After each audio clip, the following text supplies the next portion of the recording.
আচ্ছা গো মার জন্য নিরা কিছু ভিক্ষা দাও। ওগো ভিক্ষা পিকা নাই গো, তুমি ভাই যাও। ভাই 10 টাকা ভিক্ষা দাও না ভাই। আরে ভাই তুমি ভিক্ষা টিক্ষা করে তুমি মাসে কত টাকা ইনকাম করো?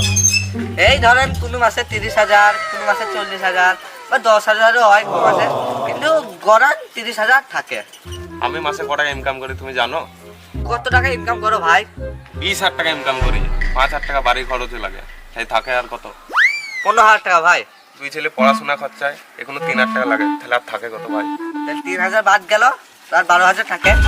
কারেন্টের বিল, টিভি রিচার্জ, মোবাইল রিচার্জ, ইত্যাদি তো 2,000 টাকা চলে গেছে। হ্যাঁ তাও ঠিক ভাই। দোকান বাজার খরচা করতে গিয়ে তো 5,000 টাকা চলে গেছে, আর বইয়ের সায়া ব্লাউজ কিনতে গিয়ে তো আর 2,000 টাকা চলে গেছে, তাহলে আর থাকছে 3,000 টাকা আমার হাত খরচা। হ্যাঁ ভাই তোমার হিসাব ঠিকই আছে। তুমি বলো ভাই, তোমার মাসে দিন 30,000 টাকা ইনকাম, তাই তোমার ক টাকা খরচা? আমার আবার কি খরচ ভাই, এরা আসতে বাঁচতে কোথাও খিচুড়ি দেয়, কোথাও বিয়ে হয়, ওইখানটায় পেট পুরি খেইলি, আর 30,000 টাকাটা ব্যাংকে থেকে যায়। তাহলে এইখানেই বলো ভাই, বড় লোকটা কে, তুমি না আমি?